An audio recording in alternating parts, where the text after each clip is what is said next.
Paartii badhaadhinaa damee magaalaa Finfinneetti liigiin dubartoota aanaa addaa kantiibaa gama kurmaana jalqabaa gaggeessee jira. Liigichi wayita hundeeffama paartii badhaadhinaa waggaa 5ffaa kabajutti ciminootaa fi hanqinoota turan adda baasuun bara baajataa 2017 kallattii xiyyeeffannoo kaa'eera. Liigiin dubartootaa kun badhaadhina biyyattii dhugoomsuu fi ergama isaa bahachuuf hojiilee tololtummaa gannaa irratti gahee bahachaa akka turee fi badhaadhina eegalameef dubartoonni itti gaafatamummaa hedduu qaban qixa barbaachisaa ta'een akka bahataniif kan hojjetu ta'uu walitti qabduun liigichaa aadde Asiraat Nugusee ibsaniiru. Dubartii akka magaalaatti qabnu, akka aanaa addaatti qabnu kan dubartiin tun mana qabdii, maatii hooggantii, gara biraatiin immoo seektara mootummaa keessatti tajaajila kennituutu jira. Gara biraatiin immoo miseensa paartii badhaadhinaati jechuudha. Kanaafuu itti gaafatamummaa kallattii gara garaatiin qabdu kanarratti humna ishii cimsitee sagantaan paartii kun akka lafa ga'u.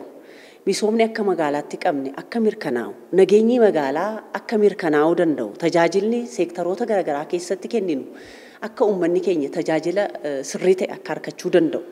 Keessattuu hattummaadhaa fi rakkoowwan bulchiinsa gaariitiin wal qabatee akka hiikamuu danda'u gaheen ishii olaanaadha jechuudha. Liigichi magaalaa Finfinnee keessatti hojiilee misoomaa eegalame galma akka ga'uu fi nageenyi magaalattii akka mirkanaa'uuf akkasumas dubartoonni qixa barbaadamuun gahee isaanii akka baataniif hojjechaa akka turan aadde Asiraat Nugusee dubbataniiru. Gahee kallattii garaagaraatiin kennameef kan akka bahachuu dandeessu maal cimina qabna? Maal hirrinni keenya jennee gamagamne hojiiwwan bara bajataa amma keessa jiru kana keessatti dubartiin gahee ishee akka taphattu amma immoo hojii tola ooltummaa gannaa jalqabneerra kana keessattis gahee ishee akka taphattu keessattuu nageenya magaalaa mirkaneessuu keessatti misoomni akka magaalaatti keessattuu misooma kooriidarii jalqabne kun akka barbaadameen uummata biratti akka lafa ga'u qaqqabuu keessatti gaheen dubartii olaanaadha waan ta'eef ciminaan akka deemuu dandeessu dubartiin waggaa walitti dhuftu humni ishii hin cima.